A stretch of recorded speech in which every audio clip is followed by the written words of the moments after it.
So what we're going to run through today is EPlan best practices, and the concept behind this is ways of making EPlan more efficient for your company, ways to get things running so your company runs smoother with EPlan, and really how to utilize it and optimize what you're doing with EPlan.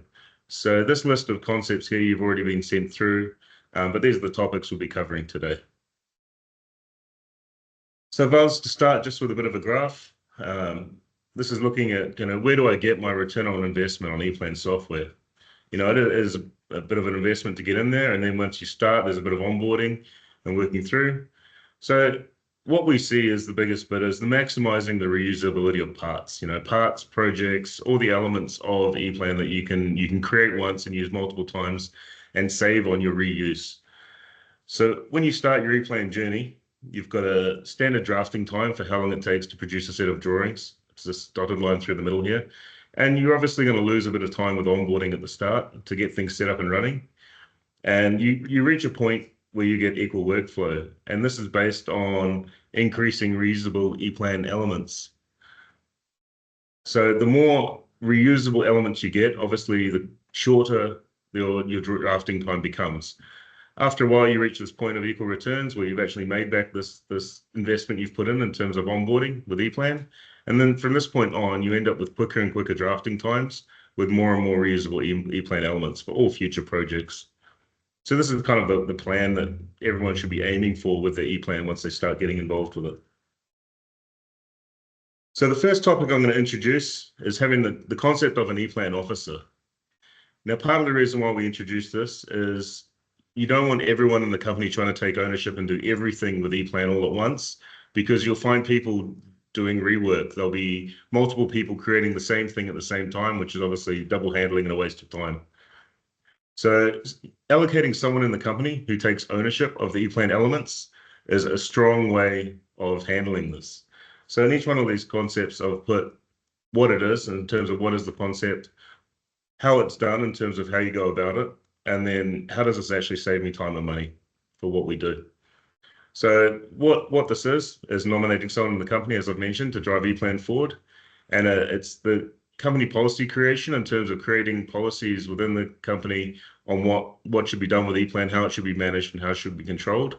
And this is also, it's associated with the master data, your forms, your plot frames, etc., and revision control. So this saves you time by ensuring workflow uniformity, and it prevents blind double handling. And blind double handling, obviously, by two people advancing one form independently without being aware they're both doing the same work. So to couple with these slides, I have a bit of EPlan examples here, and just jumping back, I've actually put the slides into an EPlan structure, into a slide structure on the left using EPlan project structure. So running through this, the concept of the EPlan officer handles things such as like the plot frame creations, the report form creations for your reports, your basic project templates to be used for setting up new projects, and parts imports and controlling the parts. Now, the reason why you want one person controlling this as well is because you're not aiming to make everything more and more bespoke.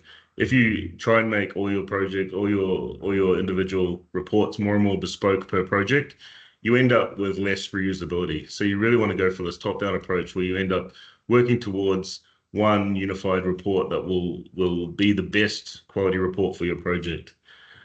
Now, one thing we suggest here is with things like, this is an example of what our structure is internally that we use, a practice we use. So this is looking at report forms for parts lists. So these forms here, we've actually created versions of it, and we've actually used versions in the naming, like V2, 3, 4, etc. And over time, we actually progress this and evolve these forms, but we try and make sure that one person is responsible for managing this. Same thing with plot frames at the bottom here as an example. We have different versions of the plot frame, but we've put version numbers against it, so we know that we're evolving this plot frame each time. This is just an example of some of the things a EPlan officer can control within the company, but there'll be more examples of this as we move forward. So moving on to the second concept, something that we stress that's very important to keep up to date with is your EPlan download manager, and this just keeps EPlan up to date. It's an independent EPlan application for upgrading EPlan platforms, and it will be independent for each year of EPlan. So there'll be one for 2023, 2024, and 2025. And you can get access to it through EPlan or via the File Explorer. And this saves you time and money because there are bugs in EPlan. EPlan is a massive bit of software. It handles multiple databases and multiple directions all at once. And it's quite amazing how it manages all this quite seamlessly. But there's always going to be slight glitches and bugs. And it's an evolving piece of software. There's always updates. They're always tending to the crash and bug reports. And you're always keeping up to date just by updating it to the latest versions. It reduces downtime as well if you do have bugs like a crashed software. Restarting EPlan can take a while. Not having to do that, it's good saving on time. So just to show you quickly with the EPlan download manager, first place you'll actually recognize it is from the bottom right of your EPlan. I have an image here, but on my EPlan on the screen here, you would see it appear at the bottom right when there is an upgrade available. And we suggest always keep up to date. The second easy way to find it is under your help menu. The image here. So if I go to File, Help, and Support and Updates, and right here, you can find your download manager.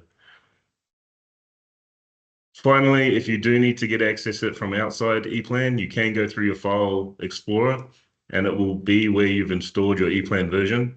And with the abbreviation of the dots here of which version is this is obviously 2025 Download Manager, and where it's found in my system.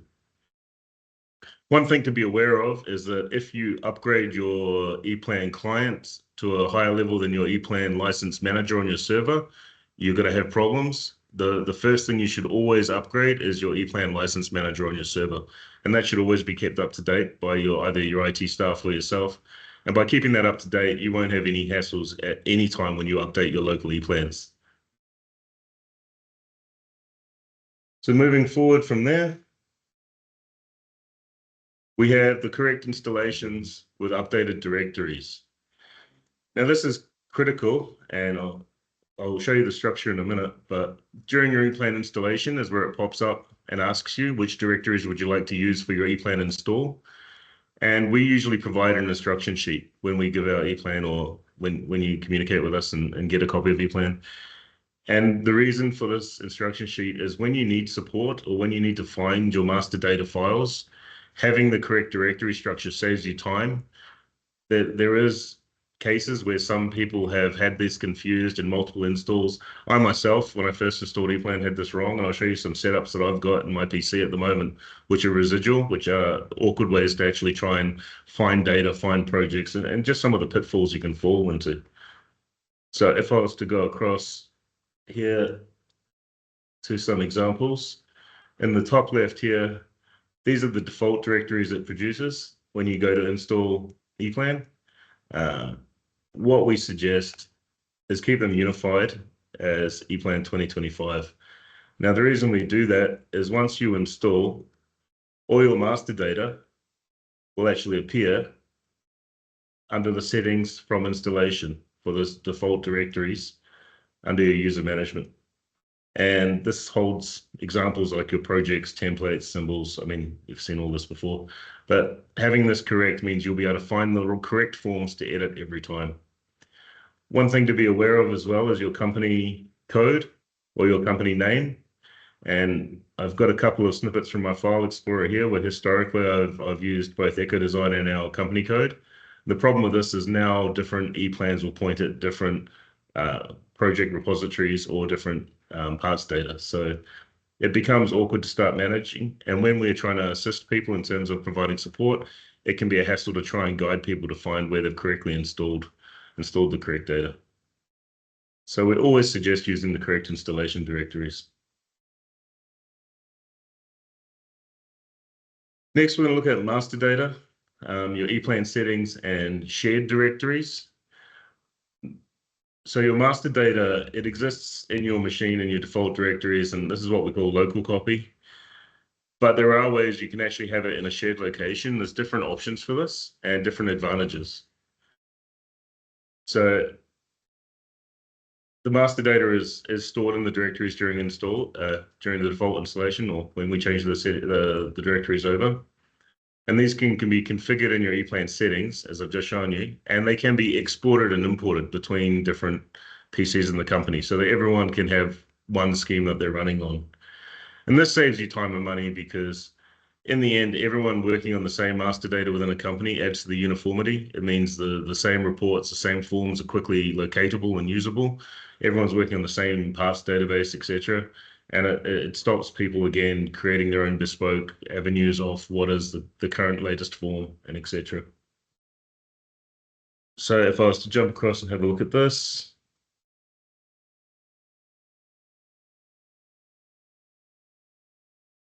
what we suggest is that depending on the number of users you have, the number of domains in terms of the number of offices, and then what storage we'd suggest. I mean, if you've got a single EPlan license and you're a single user working out of a single office, there's no real hassle with having all your master data local. When you start getting to multi-user and you're within a single office, it's still not a problem, but we suggest putting on a server. And having your master data here means when you go to edit forms, they're all in one repository that everyone in the company can use at one time. And this only becomes a problem when you start talking cross-domain. And this is when you start getting multi-users and multi-offices across, say, a country or multi-countries.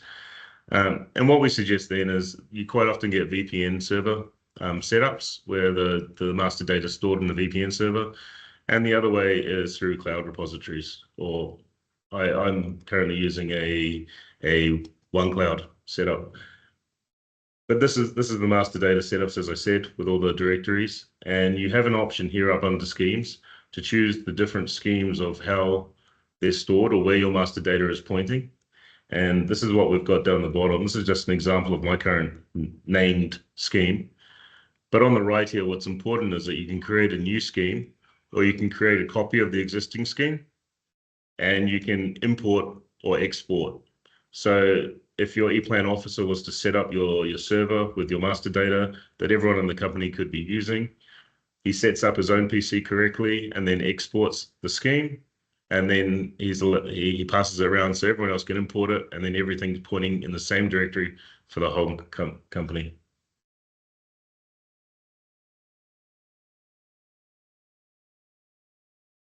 So if we look at parts database and the storage and sharing of these, they do fit under master data, but they're a little bit unique. And the reason is there's special handlers for this. So the storage of your parts using the project and your shared parts databases and where you locate your parts databases. So your parts databases are typically, are best stored on a server and can be used by multiple people at once. And there's a couple of other options that we would suggest. SQL parts databases are highly suggestible.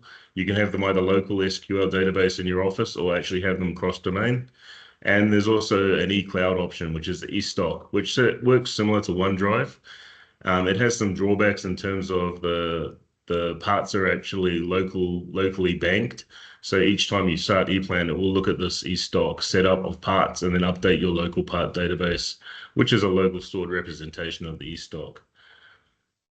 I mean, this is important for your company again, because I'm talking about consistency here and having everyone use the same parts, have the parts correctly created, which is coming up. But having everyone on the same page and having those parts available means that people aren't trying to find parts, add parts, and that you've got consistency running forward across projects, and even edits and parts, which we'll cover, carry forward to the future projects. So looking at this, again, we have a table here where same table in terms of users and domains with a single user, single office. Again, local parts repositories are fine. When you get to multiple users with a single office, server's probably the quickest access and the most reliable. But you can run an office localized SQL server. But once you get to the multiple users across multiple domains or multi-offices across a city or multiple countries, you really want to look at that larger cloud-based SQL or maybe a cloud-based eStock version. Now, if I was to look at the top here, this is the setup of your EPlan parts databases where you can choose your EPlan part source. There's the default EPlan source, There's SQL Server, and there's eStock collection.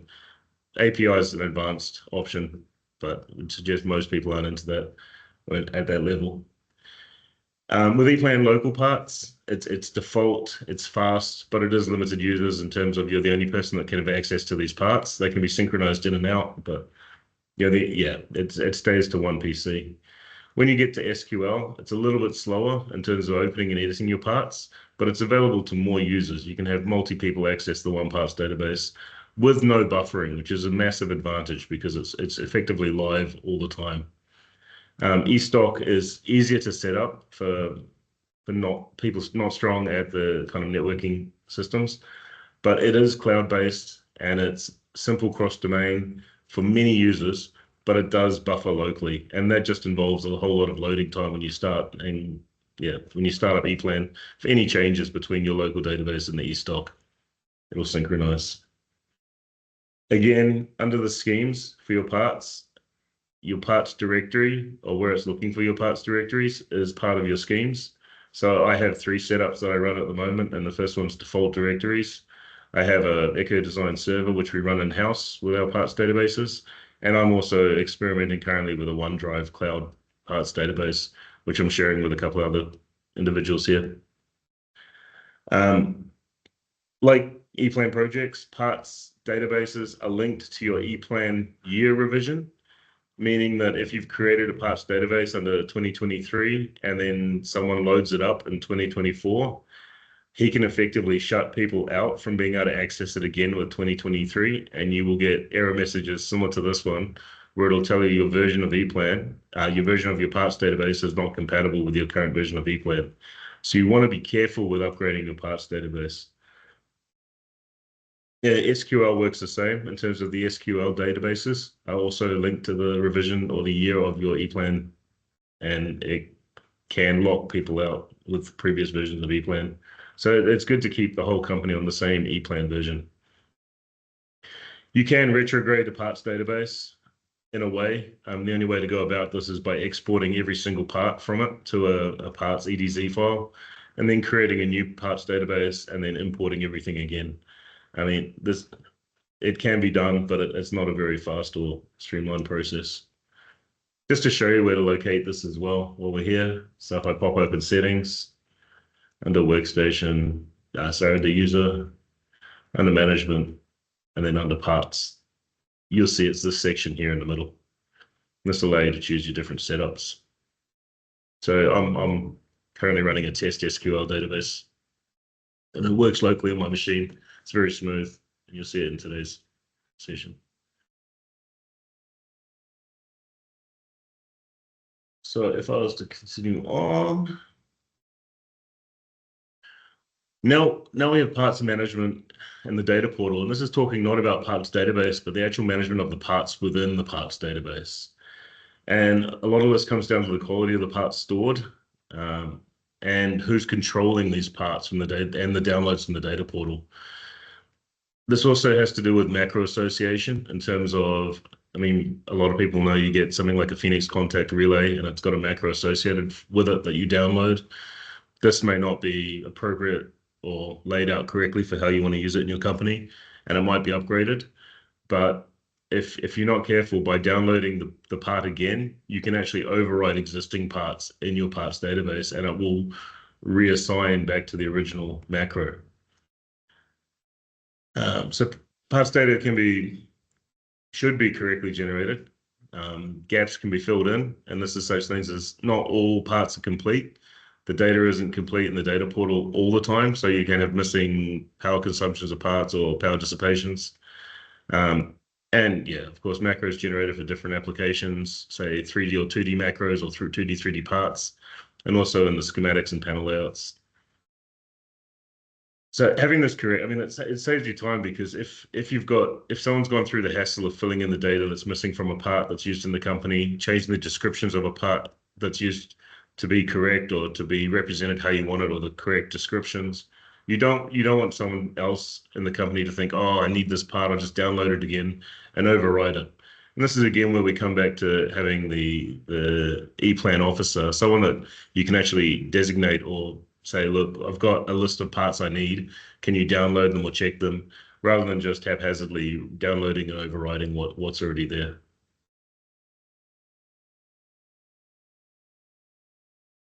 So looking at this, if you edit parts within a function, we've got an example down here of an incomplete part. If I was just to pop this open, this is a Schneider breaker.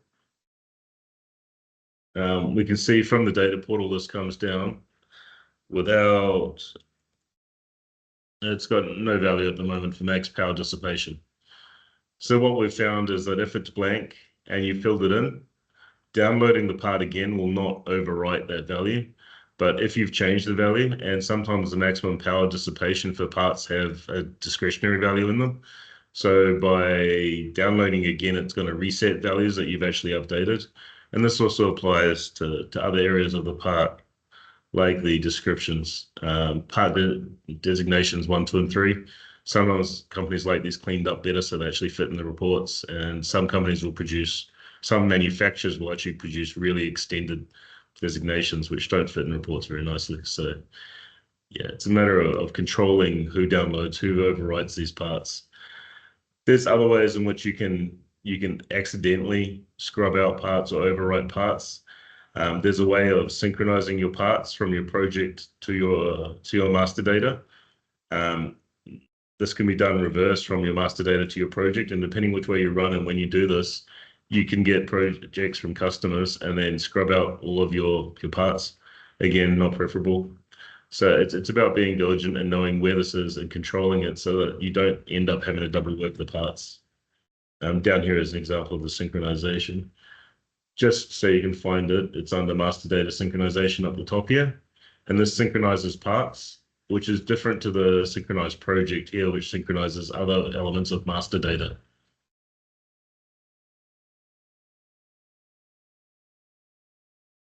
So looking at the parts data themselves of what comes from the data portal and what you might want to clean up or have your company EPlan officer clean up is examples here of what's used in a 2D panel layout. I mean, obviously Siemens comes through with this nice looking breaker, ready to go, easy to drop on your panel 2D panel layout. But then elements like this, which is your Schneider, come in and they've got no image associated with them and just appear as a black box. So if someone spent the time cleaning this up or bringing in the 2D graphic or the DXF and producing a macro for it, you don't want that data scrubbed out and overwritten and going back to zero. Same on this side here, we've got some Weird Mueller terminals, which come in blank as just black boxes, whereas Phoenix contacts come in nicely. So if these are upgraded with images, the last thing you want is someone to overwrite them. This bit at the bottom is a bit of an example of the data that comes in the data portal, just so you're aware of what you're getting. And we have weight, size, and thermals under the metadata. So this is the commercial data. We have the black box representation or schematic macro. Importantly, the macro, not the symbol. We have wire routing for pro panel and 3D layouts for the connection point pattern, if you're working at that level. 3D graphics as well for the pro panel layouts, including the STP and the 3D macros. Functional templates. This is your pin designations and symbol definitions for your part and function. 2D graphics data is for your 2D panel layouts, and drilling pattern, obviously for the drilling pattern for the 3D layouts. So quite a bit of the data is for the pro panel stuff. And if I was just to show you a quick example of this and grab this part number and pop open the data portal.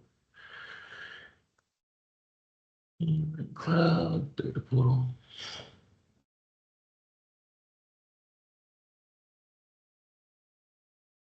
Alrighty.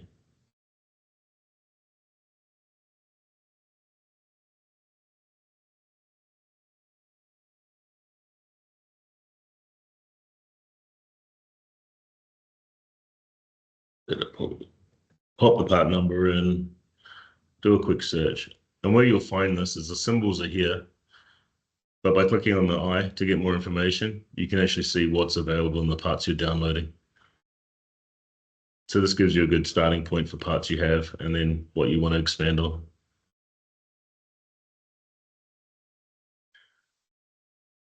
So moving forward, I want to talk a bit about projects now, project backups, what's good practice in your company, and also live project editing. You can keep projects completely on the server in your company, in your office, and you can have multiple people edit them live if you have a multi-user license. Uh, or, of course, you can have your project local to your machine, and you can choose to generate a backup of your project to the server. Now, both of these have different advantages. Obviously, collaborating on one project is an advantage. But what we've found is that working on live projects via network can be very unreliable and also causes lag. And we've only ever seen one corrupt project in EPlan ever over 3 years. And that happened during an update, like upgrading between versions over a live project over a network. So it adds a level of unreliability there, which unless you have a backup can be you can lose quite a bit of work. So looking at this, the way you manually process backups is just by going through the file and then backup. And this brings up a pop-up box where you can choose to backup your files. And we keep our files locally on our PC, our projects, which is a project file in the project database. And then when you back it up, it backs it up to a single file. And what we do as a practice in-house, if I show you down the bottom here, we did some Siemens training rigs, but we actually initial it and date it. And by doing this, we know that who's changed it at when, and we also have historical versions of the project. Now, the reason for this is if at a later time you've come in here in the middle and deleted 4 PLC cards or changed the PLC, and then at a later date you've thought, I need those back, where are they gone? If you're editing a project live, you'll know that EPlan doesn't have a save function, it automatically saves. You may not have the ability to get those pages back out. Whereas if you've got revisions like this and actually save your revisions or backups of a project, you can go back to a historical one and bring in pages that you've decided to wipe out of the project. So there are other advantages of it. And you've always got a backup of it, which is great in case anything does go wrong. Not that we've ever seen it. One thing to be aware of is that when you do a backup based system, you need to back up daily. It's always suggested to back up daily at the end of the day. But also, if someone's got it on their local machine and leaves the office, no one else in the office will have access to that project file unless it's backed up. So that's the only disadvantage with using a backup method versus working on the server live. Also, your backups are specific to EPlan versions. So when you restore a backup, it will say, do you want to import to the latest version? Transfer to the current version. No will do nothing and just close it. If you say yes, it will import it to the current version, but it will stamp it at the current version. And to roll back projects is a bit of a nightmare. It can be done, and we can assist people that have to do that, but we'd suggest trying to avoid it. One other thing to be aware of is the way EPlan saves or banks regularly, and that's just dependent on usually there's a couple of events which cause EPlan to save, and that's when a new part is placed. And quite often updating connections or changing page will actually cause EPlan to save the project in the background.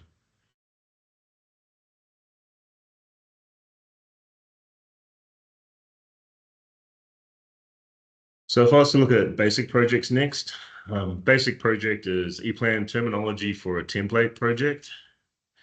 Now we suggest companies set these up. This is obviously going to be the project that you use to start every new job. You want to keep versions of it. It needs to be updated over time. And again, we suggest the EPlan officer in the company takes command of this and stop multiple people generating new versions of different backups and templates and try and work towards conformity with this. Working correctly adds the company uniformity to your projects. It increases the reusability, obviously, of your template project and reduces the time to set up a new project for the next job and reduces the generation times for your projects and the drafting times. So having a look at this, basic project is equal to a template project. Your project settings that you set up within a project when you generate it as a backup project, that it's its own process, they all carry with it and are stored in the template project and carried back forward. So things like if you set up a title page, your page of contents, they're established in your basic project and will appear when you open the new backup project or template project to progress forward. So to go through the process, you would go through File, just as an example, when you've got a project. So if I was to create a basic project basic project out of this project, you'd click on it, go through the File, Extras, and then Create Basic Project at the top here. Another reason you want to do this is your reports. People that are quite familiar with reports know that if you create a temporary report, as in reports on the left here, it will only exist while that report is in the project, and deleting the page of the report will remove that report. Whereas creating a template for a report means that you can quickly go to the templates and regenerate that report, even if the pages don't exist in your paper space. The great thing about it is you can have no reports in your paper space, but have all the templates for your reports you're going to use in a project pre-created, and they will travel with your template project and be stored in your basic project ready to use. Another area is your structure identifiers. So just to show you a couple of those, if I go back up here to the generate, this is where you'll find, hang on, it's on my other screen, your two tabs for reports and templates, and also your structure identifiers. So bringing this up, obviously these are the structure identifiers I've created for this project. But once these are set up and created correctly, common practices that have, preliminary documents or additional documents, the main drawings, sometimes split into PLCs, sometimes followed up with reports, just a report section. Having them all the designations pre-created and pre-set up will travel with you into your template project when you create your basic project or template project. When you create a new project in EPlan, it will pop up with a create project box, and this is where you get to choose your basic project. EPlan actually provides a few basic projects you get to choose from. You can use one of those as the base to create your company one, and then start editing it from that point forward. And just to show you a couple of the other advantages of it, to go under settings, all your project settings, just extend this, are carried forward in it, and some of these are quite critical. Best practices project. Just looking at a few base ones like your connections, your connection colors, your color palette that you've defined for your choosing your connections or wires is stored in your project. Connection numbering, your cross-section diameters, the size of your wiring you choose to use is also carried forward. So having this, working through these settings here and having them all correct before you create your basic project means that it's a more complete level and ready every time you start a new job without having to come through and check or change any of these. Another set of settings which are critically important for your projects, if I just go File, you've got all your project settings here. User supplementary fields, your company address. Obviously, some of this will change depending on, this is the EPlan default values in here still, but some of these will change depending on your customer. But some of these are your own company details, and having this set up means that you don't need to look at them and check again, or remember to check every time you go through it. So it's definitely a good idea to get this basic project set up and have everyone know about it and share it so that you're using it going forward.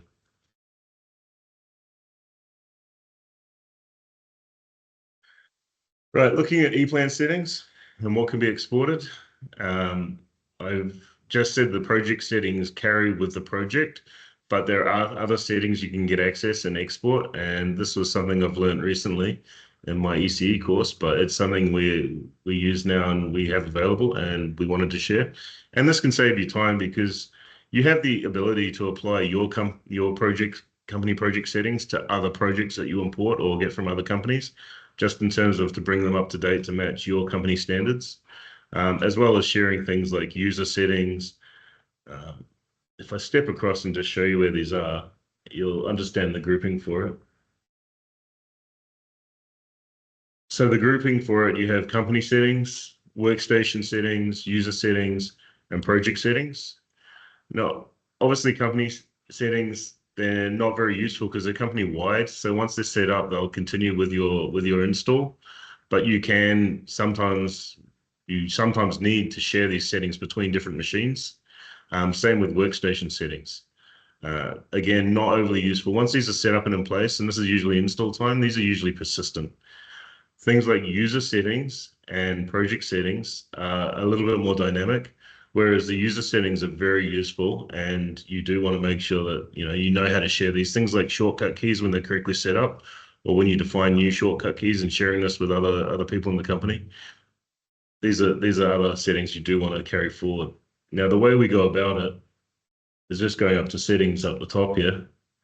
And if I was to shrink down the tree, so for user, workstation, and company, you can simply right click on it and choose to export.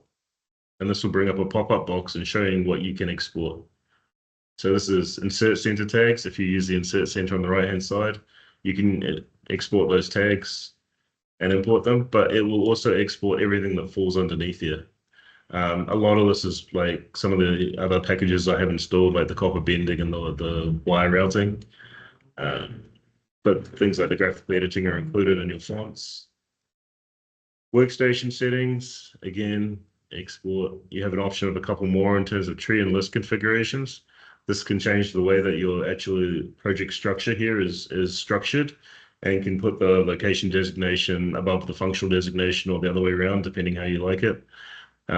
And again, this is best to keep uniform within the company so that when you're looking at, one project on two different machines or collaborating with coworkers, it all looks the same and you're all working on the same page and there's no confusion of where to find things or how things should be set up.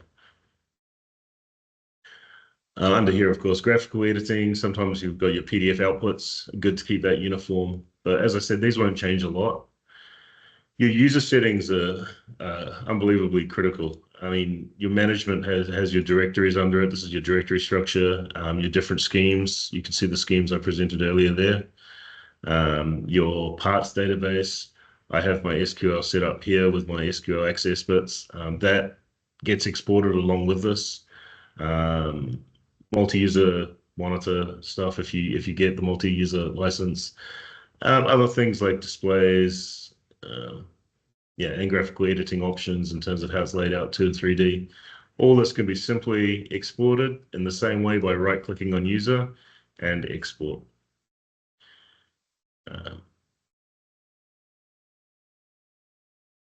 Finally, projects. Unfortunately, you can't right-click at the higher level, but by expanding one level of the tree, you can choose a project. This is a project we did internally, one of our demo projects.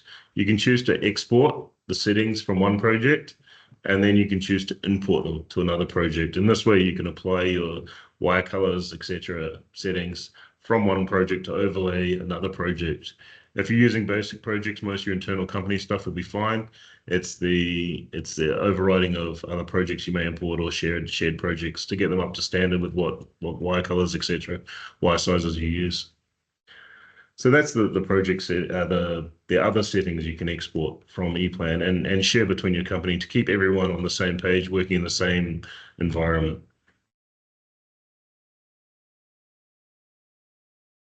So the last couple of slides we've got here, what we're sharing now is how to actually speed up your drawing process.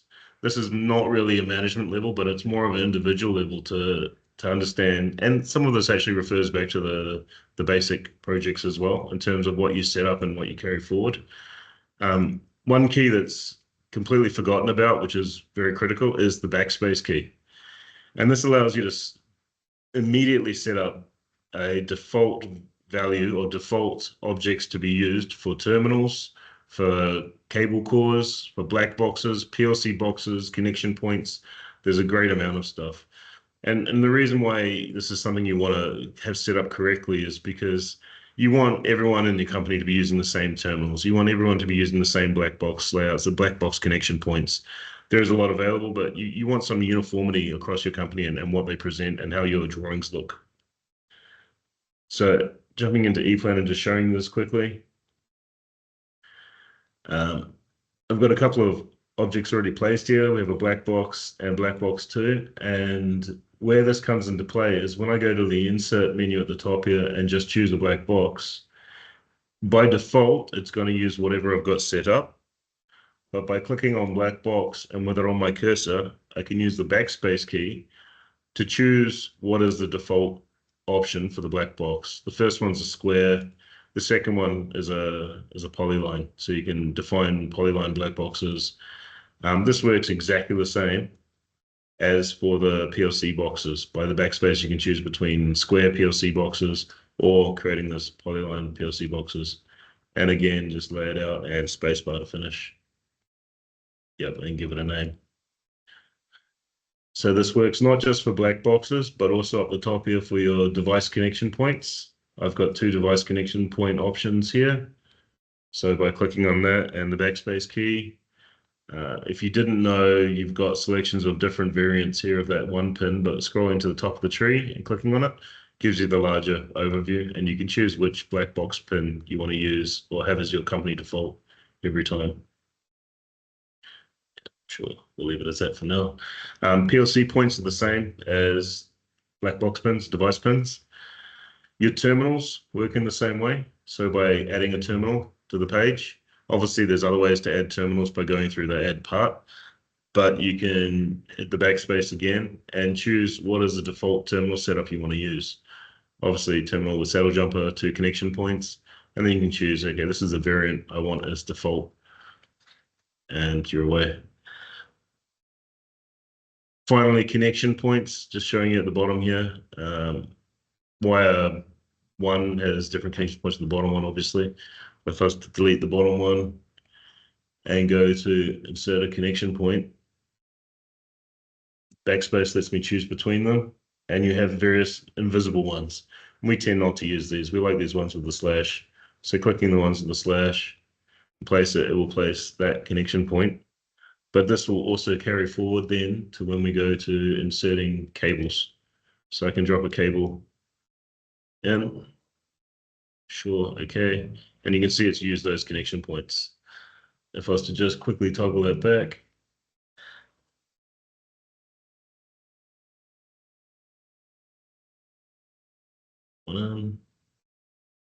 Yeah, they become invisible and harder to find, and then your cable will have connection points. That's actually carried forward as well. Okay, so it's not set as default. But these are all actually carried forward in your basic project. So once you've got these all configured for how you want them for your company standard, they'll carry forward in your basic project. And every time you go, you can use them straight from the insert bar at the top here, no problem.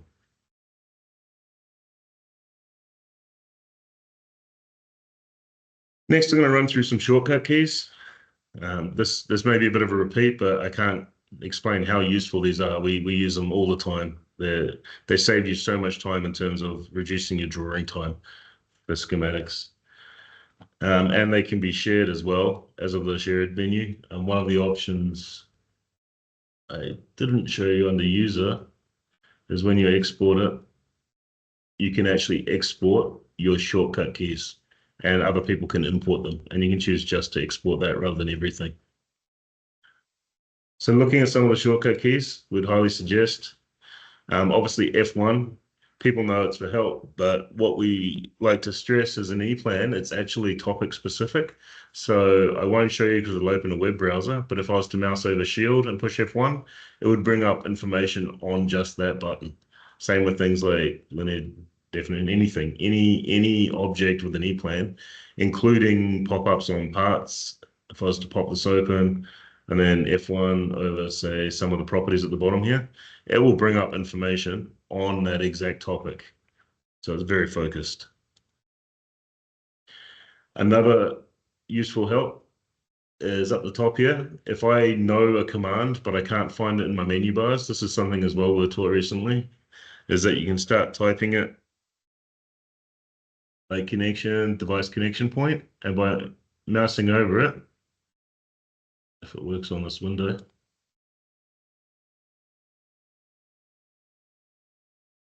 yeah, no, this is just not working because of my multi-screens. Oh, there you go. So it'll mouse over and pop up, and it will tell you at the bottom it's insert and then devices. So if I'm looking for that button, it tells me my menu and my subcategory that I can find that in my menu system. So it's a good way of finding buttons in here without having to search for them every time. So copy and paste formats. In our training, we usually suggest to set this as Control 1 or Control 2, but I believe it is under Edit up top here. So the way this works is if I've configured one of my devices, and here we've got a 3-pole MCB, I've got it set up exactly as I want, and I've just dropped in another one here. Rather than having to reset it up, I can use the Control 1 and Control 2. Instantly takes the format and copies it across. And this will paste to multi-devices at a time and set them up instantly. The synchronized selection is extremely useful and saves you time. If I was to go up to view and pop open one of my inspectors, let's go for interruption points. For me to go through this list and start trying to find where these interrupt points are in here will take me a while. Well, actually won't, because there's only a couple. But when you've got large projects, just right-clicking on anything in your project and going synchronize selection or Control-S will bring up that point exactly. The same works with devices.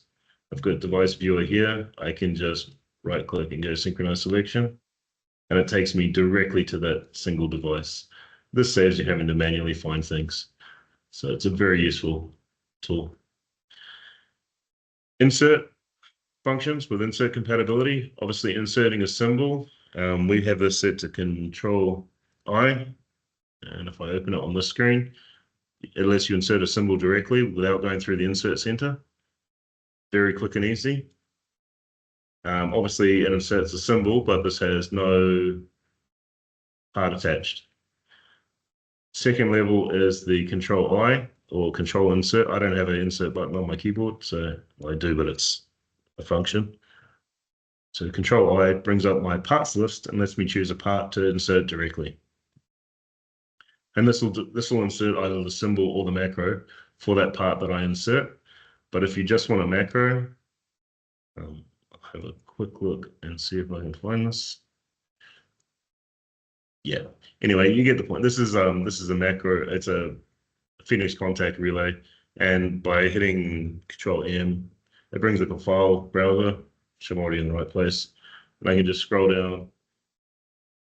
If I 29362, okay, and I'll insert the macro. Control back and forward is extremely useful. Obviously, when you've got an interrupt, like at the top here, you can hold Control and click on the interrupt to jump between the interrupt points.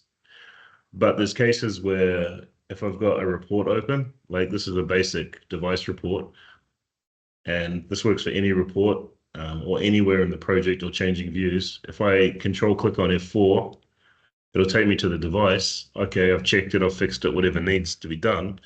But by jumping back, it takes me straight back to the report. And if you've got a large project, having to scroll up and down and try and find your report and double click on it to jump back and forward can be frustrating. I've got them up here as well on my shortcut bar, but yeah, and then Control-4 jumps me to exactly where I was again. So that's back and forward.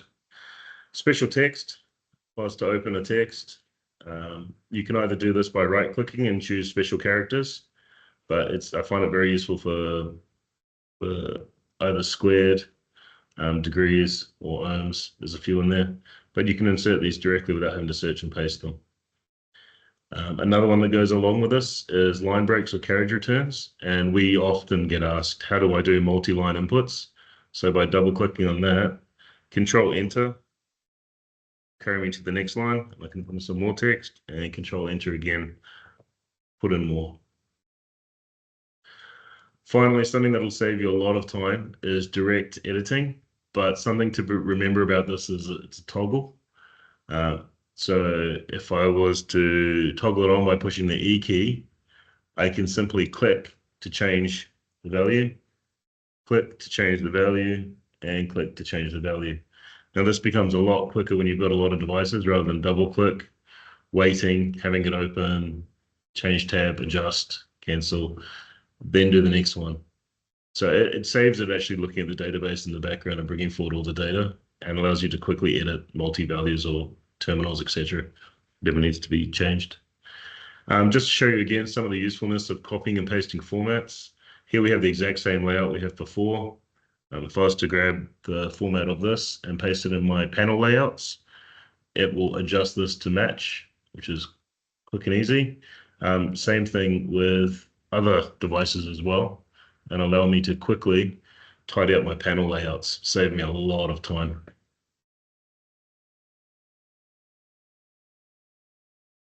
Alrighty, the last thing I want to go through is workspaces and workspace exports. This is just saved configurations of your workspaces, your ribbons, your shortcut keys go with it as well.